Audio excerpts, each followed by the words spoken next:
Hello learners, welcome back. In this video, we are going to learn about the compaction of soil. So what is compaction of soil? Compaction is the process of artificially arranging the soil particles and packing them into closer state by mechanical means such as roller, rammer, vibration, etc. so as to modify the engineering properties. As you can see, there is a soil sample over here. Initially, the soil sample is having soil solids, then water and air. What happens when we apply stress to it, either through roller, rammer or vibrator, any means? What happens is the air present in the soil expels out and there is a reduction in air voids. There is a reduction in air voids and the degree of saturation of the soil increases.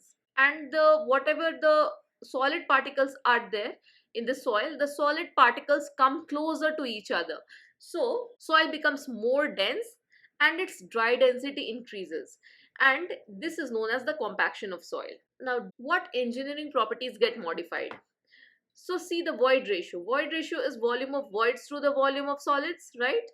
So what happens when we compact the soil, the volume of air reduces. That means volume of voids reduces, and the void ratio also reduces. So there is a reduction in void ratio. Now what about permeability? See, when the voids are more, the soil is more permeable. But if we reduce the voids by compaction, there is a reduction in permeability. Since the voids get reduced, the permeability also gets reduced. So there is a reduction in permeability as well. Compressibility. So initially, due to a large voids present in the soil is more compressible, but after compaction the soil becomes less compressible because there is very less space left for the soil to get more compacted. Okay, so compressibility also gets reduced. What about the shear strength? Since the solid particles come closer to each other, the friction between the particles increases and the interlocking of the particles get even better.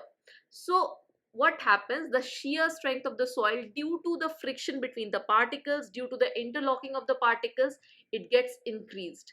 So the shear strength of the soil increases. Degree of firmness, that means the strength of the soil, you can say, definitely due to compaction the soil becomes more firm and its degree of firmness increases. Stability of the soil, so soil is getting compacted, so more stable is the soil. Bearing capacity also increases. So I've just discussed what are the engineering properties which get modified due to compaction. Now let's move ahead. How do we report compaction? Compaction of the soil is reported in terms of dry density of the soil, okay? Because the dry density represents the degree of compactness. It is degree of compactness. The more compacted the soil is, the more will be its dry density, and less the degree of compaction, less will be its dry density. Now one important thing to note here is dry density doesn't mean that the soil is in dry state. Whenever we are compacting the soil, it doesn't mean the soil is in dry state. It can be partially saturated soil. So the soil is partially saturated, but when we want to report what is the degree of compaction of the soil, we report it in terms of dry density. So let's move ahead and let's understand what are the laboratory tests available for the compaction of soil. The compaction characteristics of the soil is determined in the laboratory by following tests. So there are 4 tests available which are more or less of the same kind. First is the standard Proctor test. Similar to the standard Proctor test, we have light compaction test which is practiced in India. Then there is modified Proctor test, definitely devised by Proctor. But in India, we follow heavy compaction test. It is IS 2720 heavy compaction test and it is based on modified Proctor test. Now, what do we do in these 4 tests? These tests are very similar to each other. Let's understand the test procedure first.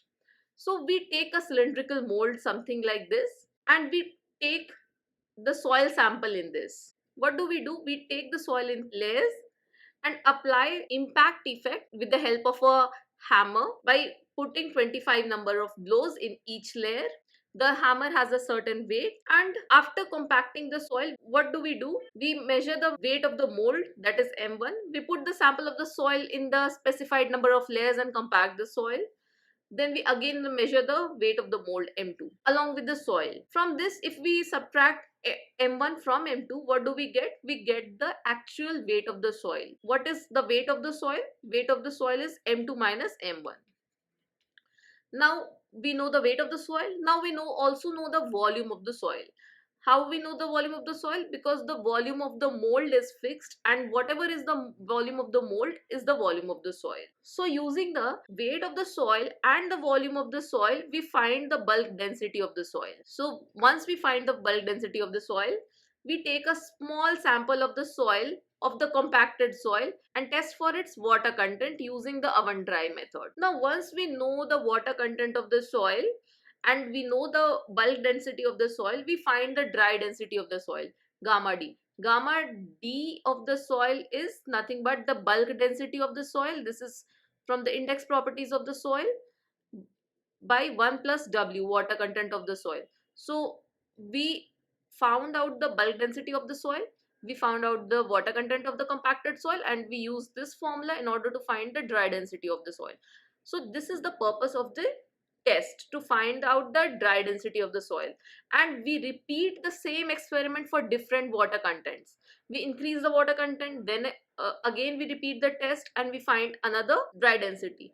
Again we increase the water content, we find the dry density of the soil, and we then plot a graph. What is that graph? This is the kind of graph which we get for different dry densities and different water content. This graph is known as the compaction graph, and I'll discuss about this graph in more details later. Now let's understand each of these tests in detail. So first test was standard Proctor test. So what is the difference between these four tests? In the standard Proctor test, the volume of the mold is 945 centimeter cube. What is the number of layers of the soil? It is compacted in 3 layers. Number of blows given by the hammer is 25 number of blows for each layer. Okay, number of blows is 25 for each layer. Now what is the weight of the hammer? It is 5.5 pounds, which is equal to 2.495 kg, that is approximately 2.5 kg. And weight of the fall of the hammer is 12 inch. So from 1 feet we drop the hammer. So these are the parameters for standard Proctor test, and you should remember these parameters. Now what we do in India in the light compaction test, which is from IS 2720, we make the volume of the mold 1000 cc. Okay, so there is a slight difference in the volume of the mold. Number of layers is 3 only. Number of blows is exactly same as 25.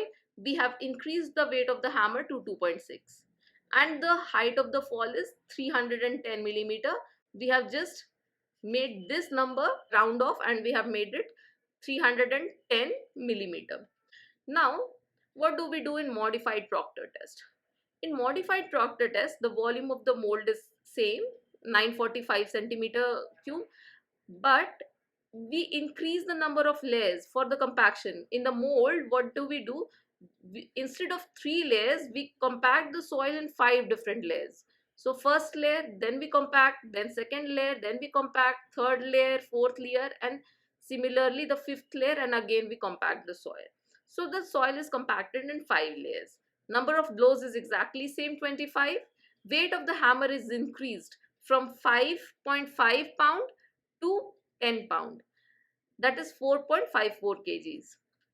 And height of the hammer is also increased from 12 inches to 18 inches.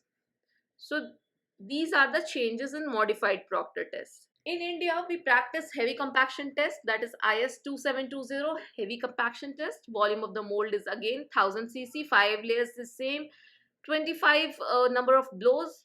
Weight of the hammer is increased from 2.6 kg to 4.9 kg, and height of the fall is also increased from 310 to 450. So these numbers are important for you from the exam perspective. If you are giving any examination, they might ask you as an objective question, what is the volume of the mold, what is the number of layers, or whatever it is, what is the weight of the hammer. Such questions are very common, so you should remember these parameters. But why do we perform this compaction test? So compaction test gives us the density that must be achieved in the field. Okay, in laboratory we perform the compaction test and we find out the maximum dry density which can be achieved in the field. It also provides the moisture range that allows for the minimum compactive effort to achieve the required density. Now you will understand this in more detail later. What happens is that when we keep on increasing the moisture content, here is the water content. If we keep on increasing the water content, what initially we get is that initially as we increase the water content, the dry density increases up to a certain limit, and after, if we increase the water content, the dry density starts decreasing, and the maximum dry density is achieved at a water content. This is gamma d max. The maximum dry density is achieved at the water content, which is known as OMC. That means optimum moisture content. It is optimum moisture content, OMC. Let me write it down. OMC, optimum moisture content. So our aim is to find out what is the optimum moisture content, so as we can get the gamma d maximum in the field. Now it provides data on the behavior of the material in retention to various moisture contents. So these are the objectives of the test. Now there is one important thing to be discussed here. Energy calculation is in the test. How much energy we are imparting in the tests? What energy are we actually imparting in the test? What we are doing, we are lifting the hammer which is having a certain weight and dropping the hammer by impact. So the potential energy of the hammer, which gets converted to kinetic energy, gets transferred to the soil. So what is the potential energy of the hammer? It is nothing but mgh, the mass of the hammer, into acceleration due to gravity into height of the hammer. We are giving 25 number of blows to each layer, right? So n is the number of blows in each layer into multiplied by the number of layers. So what is the total number of blows we are giving? Suppose if there is 3 layers, so 3 into 25, that is 75 number of blows, right? And we denote energy by per unit volume. So if you divide it by the volume of the mold, you will get the energy imparted to the soil per unit volume. So this is the energy calculation. So for standard Proctor test, it is 595 kilojoule per meter cube. You can try solve this on your own. You will get similar results. For the modified Proctor test, it is some value. For light Proctor test, it is 593 kg kilojoule per meter cube, and compaction energy provided in heavy Proctor test is 2703.8 kilojoule per meter cube. So I've told you about the energy calculations in the test. It is the potential energy of the hammer into the number of blows, that is the total number of blows, divided by the volume of soil. You will get the energy per unit volume.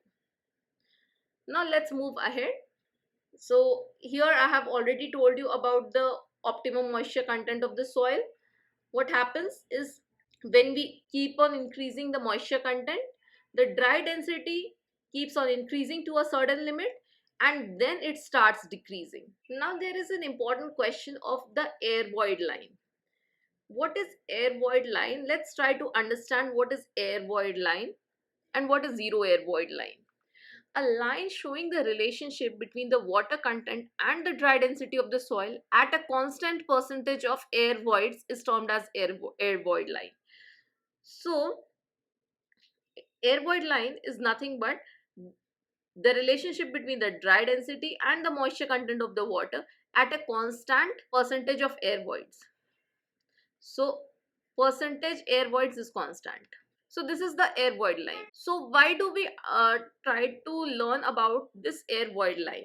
And when the percentage of air voids becomes zero, it is known as the zero air void line. The equation for the air void line is this: gamma d is equals to 1 minus eta a into g gamma w by 1 plus wg. Let's try to derive this equation. Though the derivation is not that important, but still we'll try to derive this equation. We know that the total volume of the soil is the summation of volume of air plus the volume of water plus the volume of solids. Now what will happen if we divide both sides of the equation by the total volume of the soil? Let's do that. Total volume by total volume is same as volume of air plus volume of water plus volume of solids by total volume of the soil. So here we get 1. This side we get volume of air to the total volume plus volume of water to the total volume plus volume of solids to the total volume. Now this quantity volume of air to the total volume of the soil is nothing but eta A, that is the percentage of air of the soil. So can we write it as 1 is equals to eta A plus volume of solids to the total volume plus volume of water to the total volume. Now let me write it here.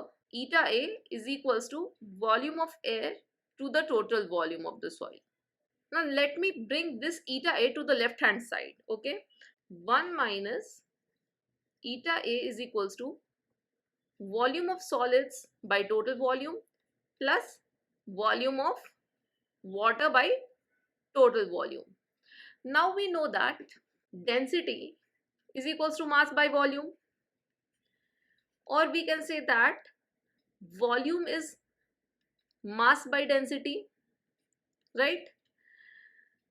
Or density we can write it as density of the material, we can write it as mass by G into gamma W. Is that clear? Volume can be written as mass of the material by G gamma W, because density G is what? Density of the material by density of water. So density of any material can be written as density is equals to G into gamma W, density of water.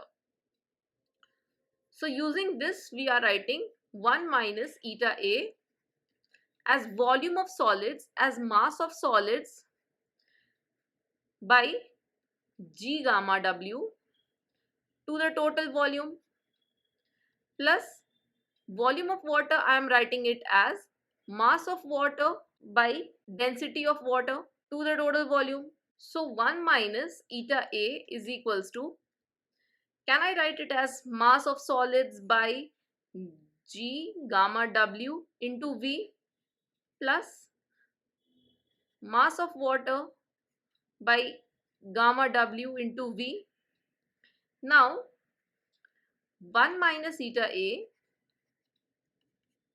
now this mass of solids, I am underlining this mass of solids by volume of the soil is nothing but gamma D of the soil, that is the dry density of the soil, right? So let me write it here. What we are doing, gamma D is equals to mass of solids to the volume of the soil, right? This is the dry density of the soil. So we are writing it as gamma D by G gamma W plus, now we'll do one more thing. We know that water content of the soil, W is mass of water to the mass of solids, right? So can we write mass of water as water content into mass of solids, right? So we are writing mass of water as water content of the soil into mass of solids, and gamma W and V remains same.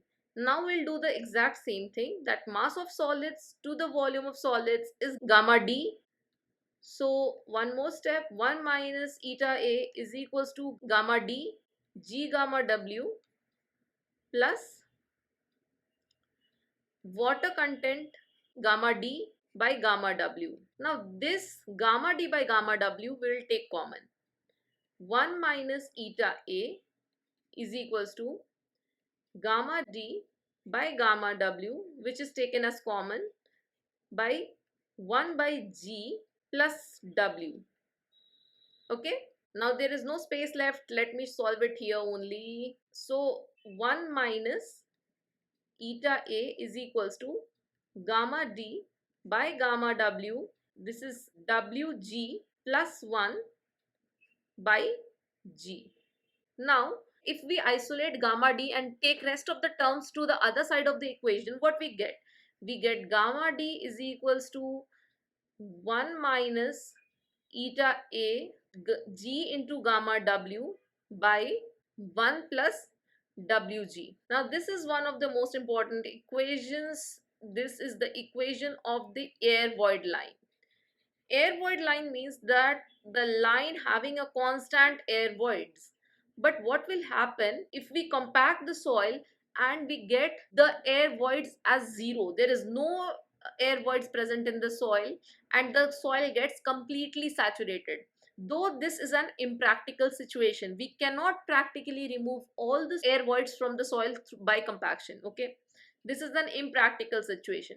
But if it is, suppose if it is practical, the eta A, which is the volume of air to the total volume of the soil, it will become zero, and we will be left with g gamma w by 1 plus wg, which is known as the zero air void line. So let me write it here somewhere. Gamma d is equals to 1 minus eta g gamma w by 1 plus wg. This gamma d is equals to, this is the air void line. If eta A becomes 0, then it is called zero air void line, which is impractical. It is theoretical concept, and in such case we will get gamma d as maximum. So if air voids become zero, we can get the maximum gamma d. So at any water content, suppose at this water content, this, let's say w1, what is the maximum gamma d we are getting practically?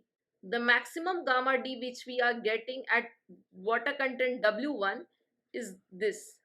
Let's say it is gamma d1.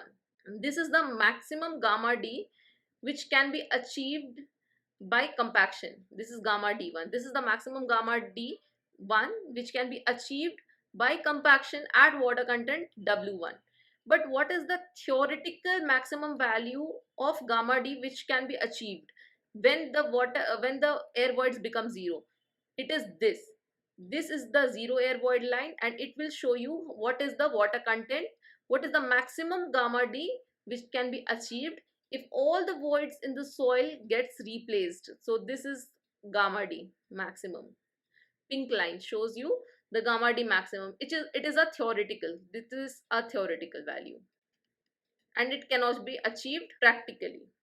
Okay, so this was the concept of zero air void line.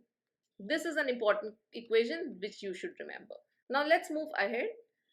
What are the factors affecting the compaction of the soil? So the soil compaction is affected by following factors. First is the water content, second is the degree of compaction, and third is the method of compaction. Let's elaborate all these factors one by one. So first is the water content. So as I have told you, as we increase the water content of the soil, the gamma d of the soil starts increasing, that we are able to achieve more and more degree of compaction, but up to a certain limit. But what happens if we try to increase the water content beyond a certain limit? We will find a decrease in the dry density of the soil. That means the compaction of the soil starts decreasing. We are not getting the maximum compacted soil. Why does this happen? This water content over here is known as the optimum moisture content, OMC. At this moisture content we get the maximum dry density gamma d. But what is the reason behind this? Let's try to find the reason. The reason is that when the moisture content is less than the optimum moisture content of the soil, there is very less lubricating effect in the soil. Since the lubrication is less, the friction is more, and we are not able to compact the soil to the maximum limit. As we increase the moisture content, as we keep on increasing the moisture content, the lubricating effect of the water starts increasing, and the soil particles slip past each other and come closer to each other as possible. So the gamma D of the soil starts increasing up to a certain limit. What is that certain limit? The certain limit is the optimum moisture content. This effect is seen up to the optimum moisture content. But what happens if we increase the water content beyond the optimum moisture content?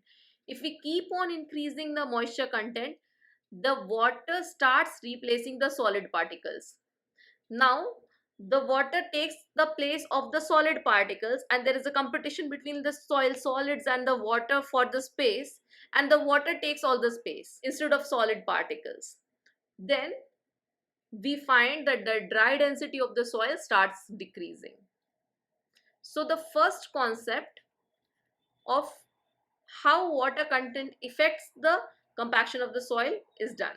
Now the next factor which affects the soil compaction is the degree of compaction. What is degree of compaction? It is the amount of energy that we are putting into the soil. Suppose we are performing standard Proctor test in the soil, and we get a curve, a compaction curve something like this. Okay, we are getting the compaction curve something like this. Now if we increase the energy imparted in the soil, that is, suppose if we perform the modified Proctor test with the increased hammer weight, with the increased number of layers in the same soil, what we get, will get a curve which will be something like this. So you should remember this. This is, the yellow curve is at the lower level of energy. This is at low energy, low stress level, and this is at a higher stress level.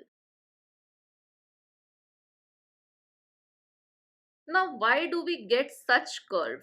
So for that, I'd like to tell you one more thing. This is at OMC1, the optimum moisture content at the low stress level, let it be OMC1, and the water content for the increased higher stress level is OMC2. Now you observe that optimum moisture content 2 is less than OMC1. So what does this show you?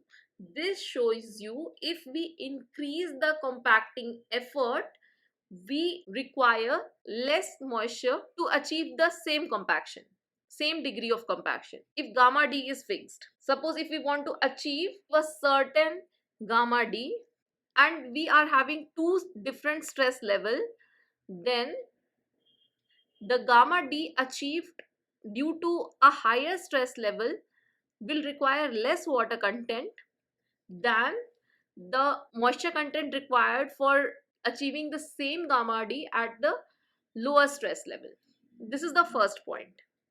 Now, the second point is that if we increase the stress, that is, if we increase the energy imparted to the soil, we get more gamma D, more dry density of the soil. So, in the first case, when the stress level are low, this is gamma D1. The maximum dry density which we can achieve is gamma D1. But if we increase the effort, we are getting this gamma D2. We can clearly see that gamma D2, that is the dry density due to the higher stress, is greater than gamma D1. But this will continue up to a certain limit. We cannot keep on increasing the stress level and we can achieve the infinite dry density. It is not possible. So it is possible up to a certain limit. Suppose if we are again increasing the energy, so what we get, we will get a curve something like this. We'll get a curve something like this. Now if we again increase the energy, we'll get a curve like this. So we cannot get indefinite dry density. Okay, it is fixed to a certain limit. So these are the two very important vital points to be referred here. First is with increase in the compactive energy. If we increase the compactive energy, the dry density increases. See, gamma D2 is greater than gamma D1. So dry density increases and optimum moisture content decreases. So for the same level of gamma D, we can achieve that at a lower water content if we increase the compactive energy as compared to lower compactive energy. So this is very important point regarding the compaction of soil. Third point is the method of compaction. The method of compaction also affects how we compact the soil. Let's discuss each of these methods elaborately. So, when the soil is gravel or sand or stones, we compact the soil using the smooth wheel roller. And what is the action of such roller? It is having a action of pressure. We apply pressure to the gravel or sand or stone.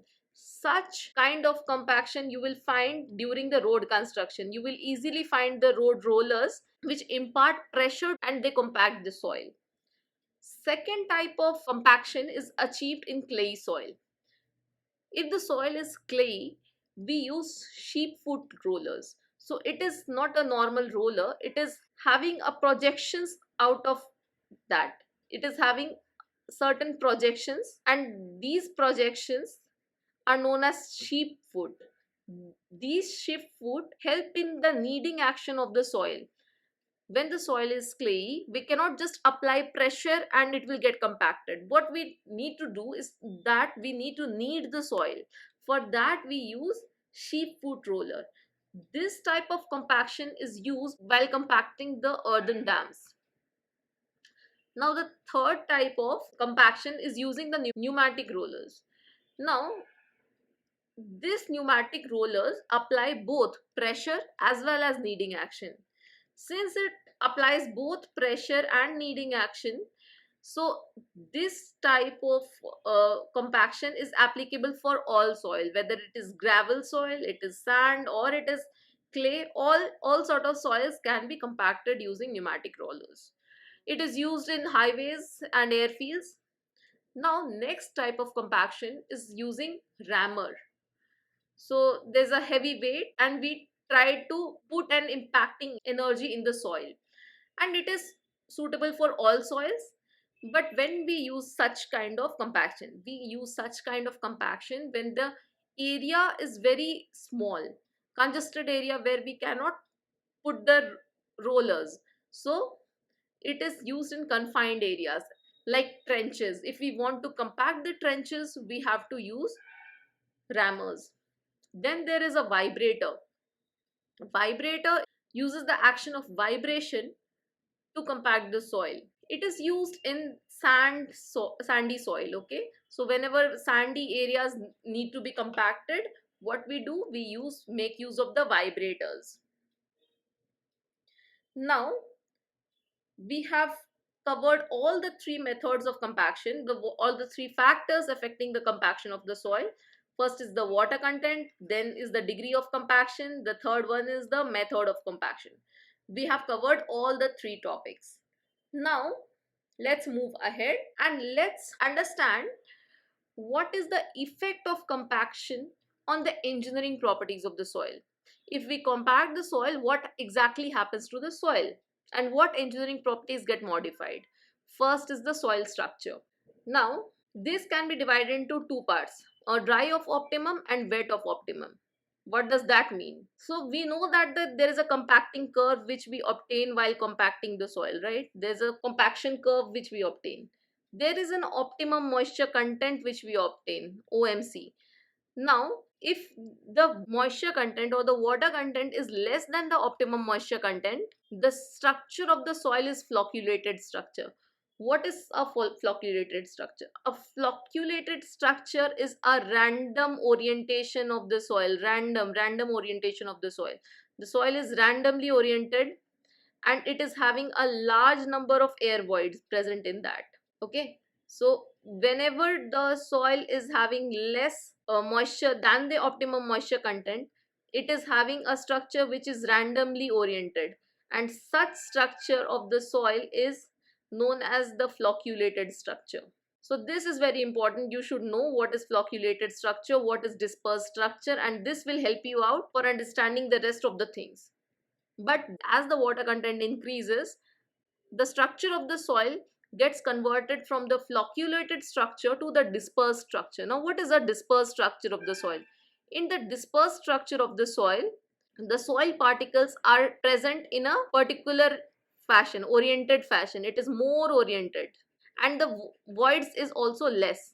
So this is the dispersed structure of the soil. First is the flocculated structure, which is the random orientation of the soil, and there are reactions present here also. So whenever we apply load, this sort of first sort of structure will try to resist the load, while the second sort of structure, which is the dispersed structure, will try not to resist the load. Now, so first of all was the structure of the soil. So dry of optimum, this side, let me name it number one side, that is dry of optimum moisture, is the flocculated structure. Number two side, wet of the optimum moisture content, is the dispersed structure of the soil. Now let's go to the permeability. What will happen to the permeability of the soil? Since the flocculated structure is having more number of voids, it has a more permeability, and the dispersed structure has less voids present in it, so it is having less permeability. Okay, so water is less permeable in dispersed structure, and in flocculated structure it is more permeable. So permeability is clear. Third is the compressibility at the low stress level. Compressibility at the low stress level. So when we apply less stress in the flocculated structure, what happens to its compressibility? Since the particles are randomly oriented and they provide reactions, okay, each particle try to repel each other, they provide reactions, so they try to resist the load. So the compressibility is low, at a lower stress level. In the dispersed structure, what happens? There is no resistance to the load. If we try to apply the load here, the soil will not try to resist anything and simply get compressed. So the compressibility is high over here. But what will happen if we increase the stress level? If we increase the stress level to a high stress level, what will happen? The flocculated structure of the soil will break. It will just break. And then what will happen? Since the voids were many, there were many voids, the soil, the structure, one if the structure once break, it will compress greatly. So the compressibility at the higher stress level is very high. It will get compressed. But dispersed structure, since the voids are initially very low, even if we apply a higher stress level, the compressibility will be low. So these 2 points are very important. If we apply a lower stress level in the dry of the optimum moisture content, at lower stress level, the compressibility is low in the dry of optimum and high on the wet of optimum. But if we increase the stress level to a higher level, what will happen? The structure of the flocculated structure will break open and the compressibility will increase significantly. But in the wet of the optimum, what will happen? Since the void ratio is very less, voids are very less, it will not get compressed significantly. So these 2 points are very vital. Now let's move ahead and strength at low stress level. So what is the strength? Since the compressibility was low, that means strength was high, right? Since the compressibility was high, that means the strength was low, at a lower stress level. But if we increase the stress, since the compressibility is high, that means the strength is low. Since the compressibility is low, that means the strength is high. So vice versa. So these 4 points you should understand clearly. Now moving ahead, what is the swelling in the dry of the optimum? See, this is the I'll just draw it again. This is the compaction curve. This is the OMC at optimum moisture content. What happens in the part 1, that is the dry of optimum moisture content? Since the moisture is already very low, it has got high capacity to absorb moisture, right?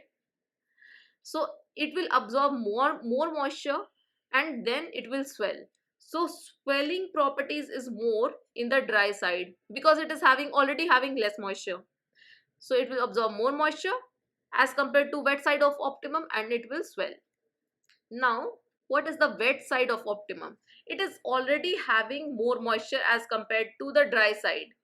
The wet side is already having more moisture, so its moisture, even more moisture holding capacity is less, so it will swell less. What about the shrinkage? If the soil tries to shrink, it is having a flocculated structure. This type of structure will resist the shrinkage, right? This type of structure will resist shrinkage. Even the water gets reduced, the soil is having a flocculated structure which is providing resistance to each other, and it will shrink less. But in case of dispersed structure, there is no resistance. As the water comes out of the soil, gets lost, the shrinkage is more. What about the pore water pressure? In the dry side of the optimum, since the water content is already less, so pore water pressure is less. On the wet side of the optimum moisture content, the water pressure is more since the water content is more. What about the failure? Failure in this case is brittle, and in this case is ductile.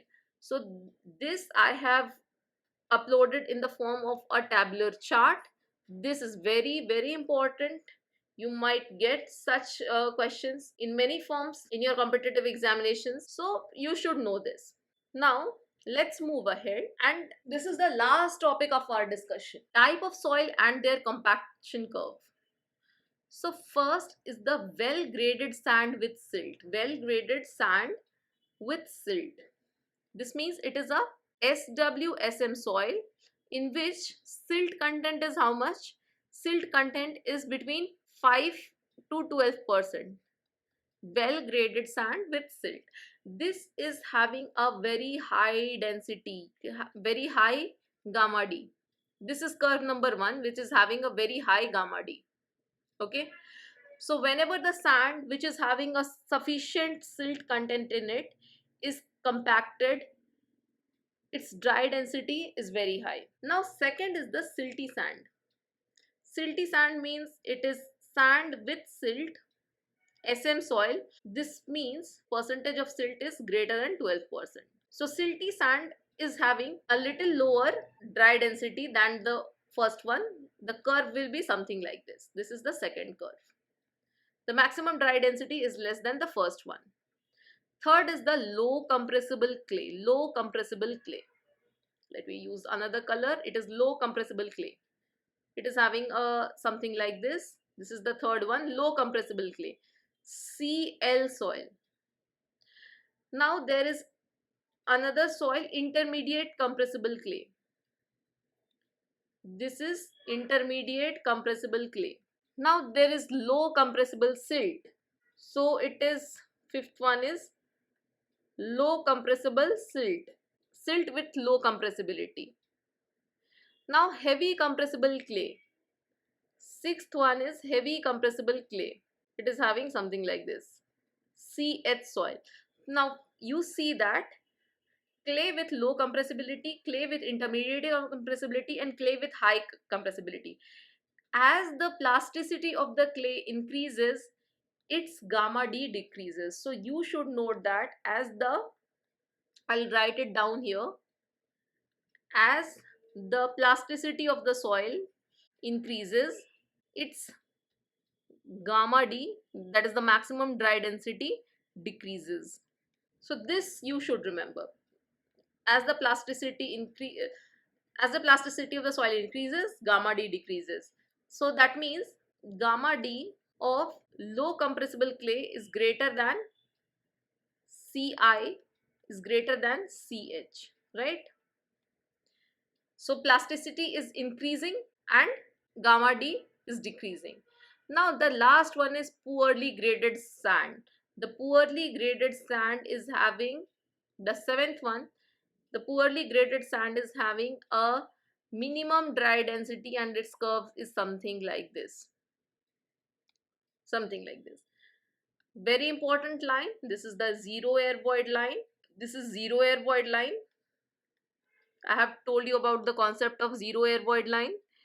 It is the theoretical line which cannot be achieved ever, because due to compaction we cannot ever achieve the zero air void. But this is the theoretical maximum dry density which can be achievable, and it is a theoretical concept. So that was all for today's class. Whatever I have taught you in this session, if you want to have a short note of my lecture, you can purchase this book. This book is Civil Booster, which is available in Amazon and Flipkart. Along with this book, you will get a pocket dictionary and a free formula chart. All the formulas and concepts are explained in this book in a very concise and a lucid way. Bye bye and have a nice day, and do like and follow me for more.